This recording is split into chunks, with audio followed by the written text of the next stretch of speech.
Half load.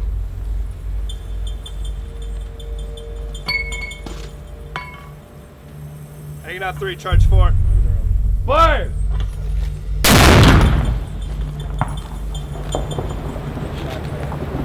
So this looks like it is some sort of a concerted On September the 11th, to attack the World Trade Center that is enemies of underway freedom in committed an downtown act New of York. war against our country. The evidence we have gathered all points to a collection of loosely affiliated terrorist organizations known as Al-Qaeda. The leadership of Al-Qaeda has great influence in Afghanistan and supports the Taliban regime. Our war on terror begins with Al-Qaeda, but it does not end there. It will not end until every terrorist group of global reach has been found, stopped, and defeated.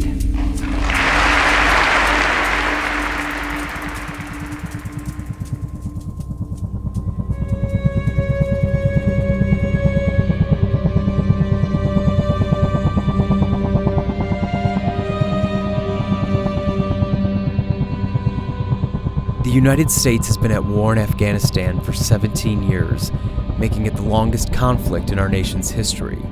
The war has spanned 3 administrations and cost hundreds of billions of dollars, but the real price has been paid in blood. More than 2,400 U.S. service members have been killed in country since President Bush declared a war on terror, and as of September 2018, kids born after the Twin Towers fell are now eligible to enlist and fight in a war they weren't alive to witness the beginning of. He didn't tell me where he was going. He didn't want to worry me. And so I just kind of went along with it. You know, I was trying to be in ignorant bliss. So how many years does it take?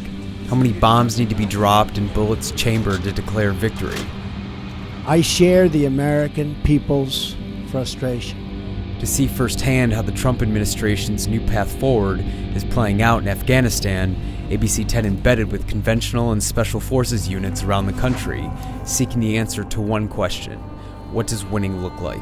When you look at the task that we're trying to accomplish here, all this stuff that you have to do to kind of build an army and a police force that's going to be effective over time, you can't just do 1 or 2 years and walk away from it. And perhaps no one's had to learn that lesson harder than the United States Marines, who returned to the Taliban stronghold of Helmand province in 2017. We're not government advisors. We're not here to build industry or commerce.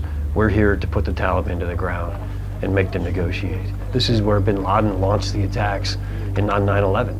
So this is where it all started. And I know we're divided politically on the home front, but we can't be divided on this. In April 2017, when the Marines first returned to Helmand, long considered to be Afghanistan's most violent and dangerous province, they faced a Taliban insurgency that had overwhelmed the Afghan forces we left behind following the 2014 drawdown. This drawdown will continue, and by the end of next year, our war in Afghanistan will be over. We knew that the security situation had deteriorated significantly since our departure in 14. So when we were coming back, we knew this was a daunting task, and we knew there was a lot to be done. To get a better understanding of what the Marines were up against when they returned to Helmand and how the situation has evolved in the months since President Trump announced a troop surge as part of his new South Asia strategy, you are dealt a lasting defeat. I embedded with the 6th Marine Regiment at Camp Shorab, a modest outpost next door to the Afghan National Army's 215th Corps base. We came into a situation in Helmand province, in particular around Lashkar-Gah, where I guess the verbiage we used was crisis advising. And we had an essential task of not allowing the provincial capital to fall to the Taliban. So it was game on from the moment we got here. As part of the military's broader Train, Advise, and Assist mission, the 300 Marines based at Camp Shorab are tasked with supporting the ANA's 215th Corps and the 505th Zone National Police, a vastly different mission than when Patty Schumacher's son, Victor Dew, was deployed to Helmand in 2010. When did he start to show an interest in the military? He talked about it off and on, but the real big thing was after 9/11. I believe that was the catalyst for him that he really was determined to go in. He wanted to be there on the front line. He wanted to make sure that everyone else was okay, that he felt he could take care of everyone else. When he called and told me that he was going to be placed with 3rd Battalion, 5th Marines, he already knew that he would be deployed. 3rd Battalion, 5th Marines were notified they'd be heading into the Taliban heartland of Helmand province, to some of the most violent districts in Afghanistan. It really was the worst part of the war. It was right after 3rd Battalion, 5th Marines had taken over after the British had left.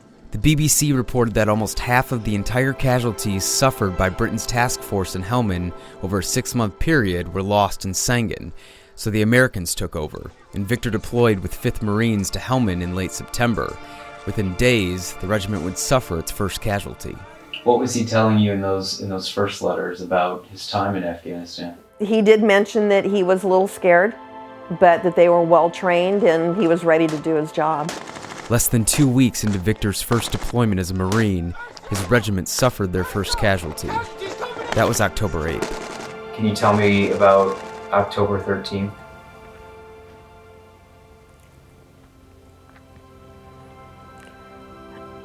Truly the worst day of my life.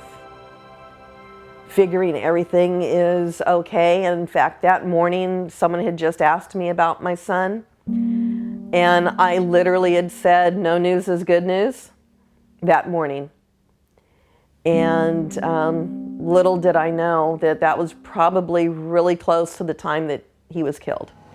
The vehicle Victor was riding in was hit by an IED, killing him and the 3 other Marines inside instantly. It'd be his regiment's greatest loss of life in a single day, but 20 more Marines would die before the 3/5 tour was over.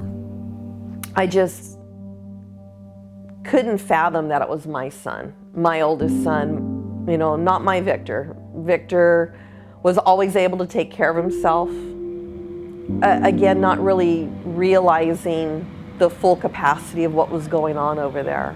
But rather than have the Marines on the ground shoulder to shoulder with Afghan forces, like they were in 2010 during the bloody Battle of Sangin, their support now comes in the form of precision airstrikes that originate here in the Joint Operations Center, a war room equipped with a dozen screens broadcasting various parts of the Helmand battlefield. This is mostly the nucleus of the task force, if you will. It's really where the war is happening through these screens. While embedded with the 6 Marines, I was given rare access to film inside the Joint Operations Center and watched as alleged members of the Taliban were targeted and killed in real time.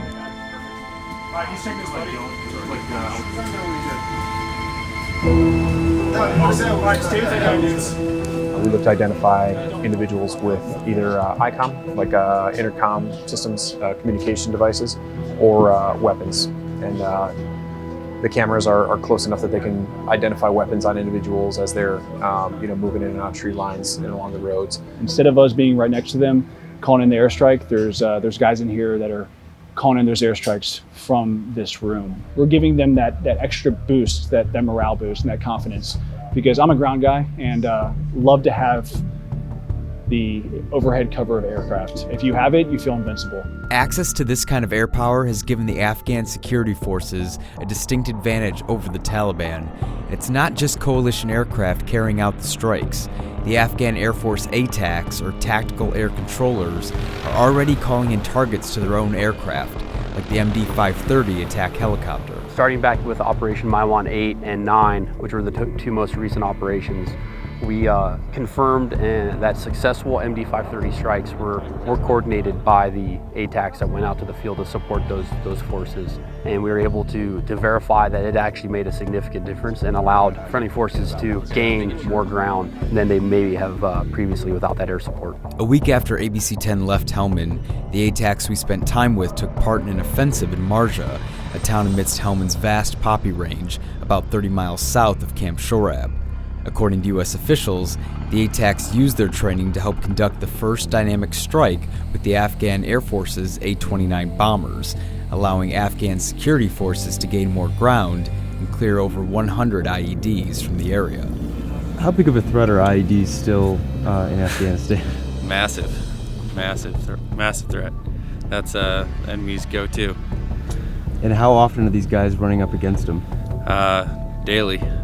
Every mission they go out on, route clearance is definitely one of the most important capabilities that the soldiers have out here. According to the most recent Pentagon data, more than half of all U.S. troops killed or wounded in Afghanistan have been victims of improvised explosive devices, and they continue to wreak havoc across the country. In 2011, in the neighboring province of Kandahar, Sacramento native Sergeant Christopher Soulsby, an Air Force explosive ordnance disposal technician, was tasked with destroying the devices. I tried to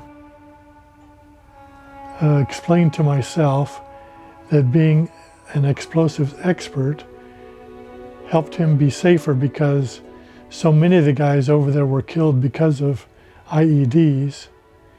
And rather than being surprised by walking across one, he was actually going to be purposefully searching for them. On May 26th, a few days before Memorial Day, Chris's EOD team went in search of a trailer filled with explosives. As he approached the area with his metal detector, an explosion went off. I'd been on the phone talking to my daughter-in-law. She had mentioned that he had missed one of their communications. I was standing at my computer and looked, and there was a CNN notification alert in my email that said something about an explosion and 8 or 9 people killed or something like that. So I told her, oh, he's probably going up there, his team's probably going up there checking out that explosion. Come to find out that as she hung up from me, these 2 guys were coming up the walkway to her house to notify her that Chris was killed. So that CNN report was not a job that he had to go to, but it was talking about him and his team that were killed. During a 3-month span in 2017, more than 3,000 people were killed or injured by IEDs in Afghanistan, making it the only country in U.S. Central Command to see an increase in both incidents and casualties from the devices, according to Department of Defense statistics obtained by Foreign Policy. Despite the rise in IED casualties, the Afghan National Army's 215th Corps Hospital has seen a reduction in patients since the Marines arrived. Brigadier General Hussein Golpaknad, Helmand's regional medical commander, told me that due to the training his physicians have received from the Marines, coupled with good planning and organization, the hospital is now one of the top facilities in the nation. Our enemy is defeated around Helmand, and the only 2 ways that are left for them to assault us are suicide attacks or by hiring women and children to plant IEDs and detonate them along the roadside. But the fighting is far from over. According to the U.S. officials I spoke with on the ground, it's no less intense than when the Marines returned in spring 2017. In fact, just hours before we arrived at the hospital, a 25-year-old soldier had been brought in with a gunshot wound.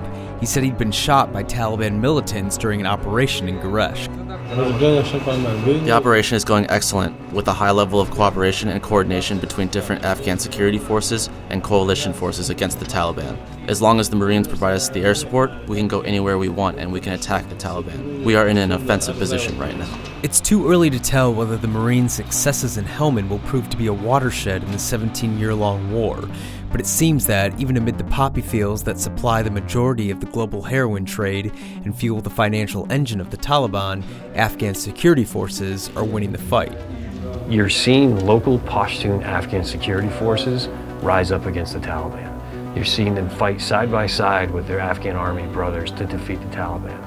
That's not happening in other provinces, but it's happening in Helmand, and it's huge. Some of the older Marines I spent time with who were on their 2nd and 3rd tours in Afghanistan were quick to tell me that the war they're fighting today hardly feels like a war at all.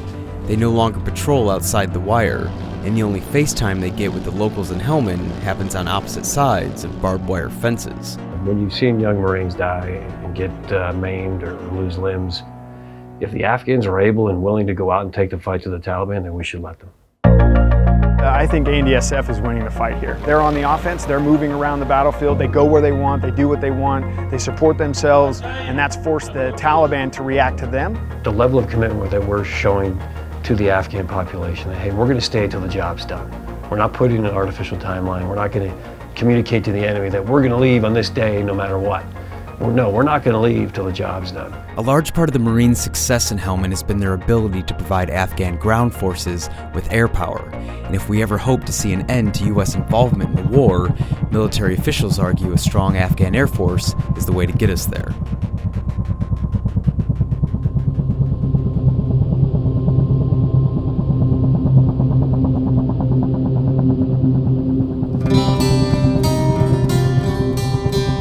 The Taliban does not have air power. The Afghan Air Force will. So that is going to be the difference. That's going to turn the tables and hopefully bring the Taliban to reconciliation. We need to establish irreversible momentum against the enemy. They need to have the assets and the skills to do firepower, mobility, maintenance, logistics, intelligence, information, all those things that we require, the Air Force requires in order to be capable. Where are we in that process? We're doing really well. Going to a condition-based strategy instead of a time-based strategy lets the Afghans know that we're here until they meet the conditions-based requirements. U.S. officials tout the claim that the Afghan government controls roughly 2/3 of the country.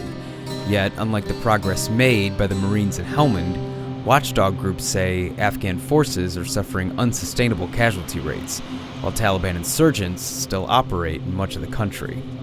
I mean, the end state is having a professional and sustainable military that doesn't need us there. It's sort of figuring out what all the wickets are on the way to get there. That's the difficult part. As President Obama began a drawdown of U.S. troops in Afghanistan in 2011, shifting our support and combat operations to a train, advise, and assist mission, one of the main focuses has been bolstering the Afghan Air Force to ensure that if the U.S. were to withdraw its air power, the Afghans could continue to have the edge against their enemies.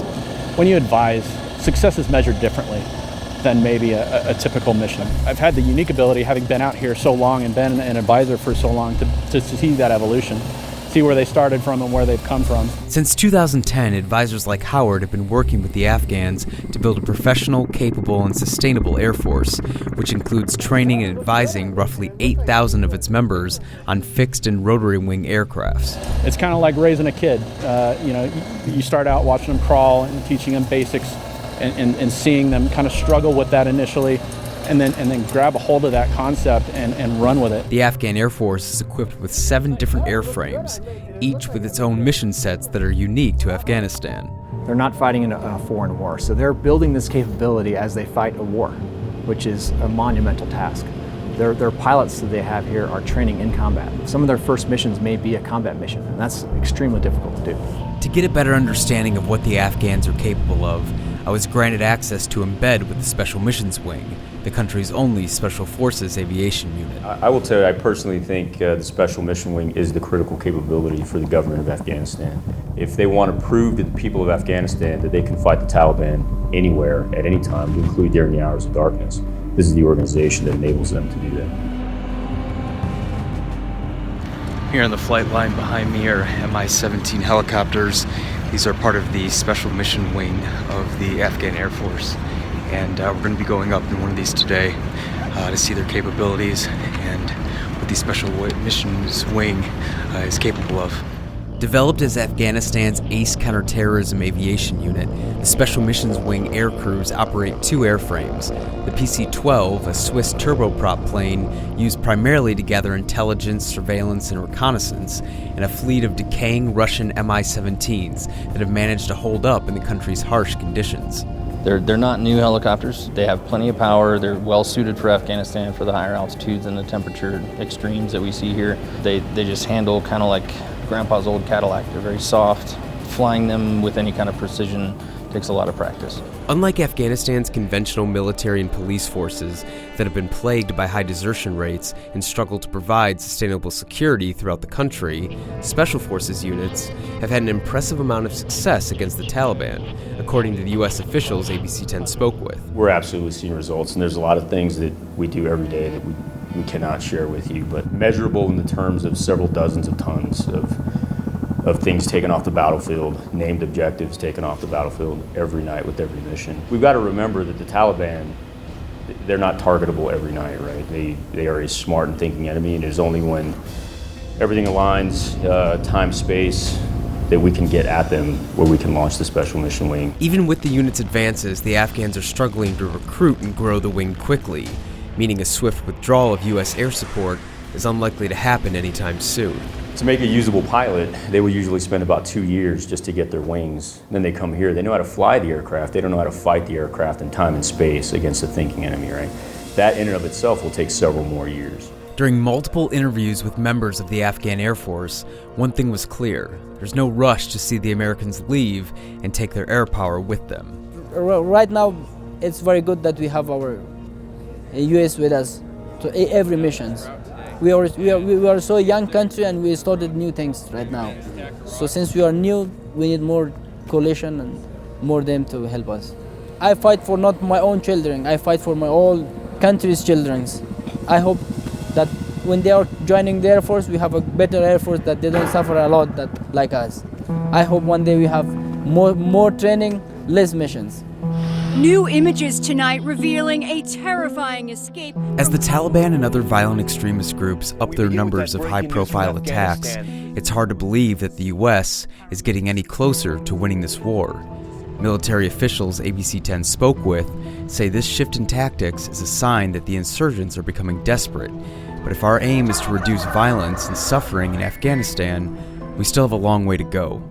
A year to the day I returned from the country, President Trump, in an about-face that took both military and Afghan officials by surprise, ordered half of American troops stationed in-country to return home, a move he himself said in 2017 could lead to another 9/11. The consequences of a rapid exit are both predictable and unacceptable. A hasty withdrawal would create a vacuum that terrorists, including ISIS and Al-Qaeda, would instantly fill, just as happened before September 11th. With the announcement of the drawdown, President Trump also seems to be contradicting his pledge to never allow America's enemies to know its military's plans. And while some analysts say a reduction of troops could signal to the Taliban that the U.S. is serious about negotiating an exit, troop withdrawal has historically led to Afghan soldiers feeling abandoned and betrayed. They're always a little bit nervous as to whether or not we're with them or not. And I think they're always a little bit fearful that we're gonna walk away from them again and leave them here, by themselves when they're not fully capable of defending themselves. General Turner, who has since transferred command of Camp Shorab to a new group of Marines, saw success on the Helmand battlefield during his time there, but those victories haven't been seen throughout the country. Still, he argues U.S. presence in Afghanistan directly protects America from acts of terrorism. I think it's important to go back to why we're here in the first place, right? And we ignored Central Asia in the 90s. The Taliban took over here. They invited in transnational groups like Al-Qaeda. We didn't do anything about it. And then that's what gave us 9/11. So our presence here and our efforts here, I think, directly protect the U.S. homeland and the homeland of our allies. But our protection has come at a heavy price. According to the United Nations Assistance Mission to Afghanistan, 1,692 war-related civilian deaths have occurred in the first 6 months of 2018, the highest in a decade. And since the war began, at least 1.7 million people have fled from their homes. Airstrikes, as well as the number of reports of civilian casualties, have also increased since President Trump, as part of his strategy, loosened the military's restrictions on their rules of engagement. We vowed to win this war on our terms, on this soil. And together with our allies, we came here to Afghanistan to liberate its people and prevent the terrorists from ever threatening our homeland again. And we are staying in that fight, and we will see it through to the end. I would love to see this end.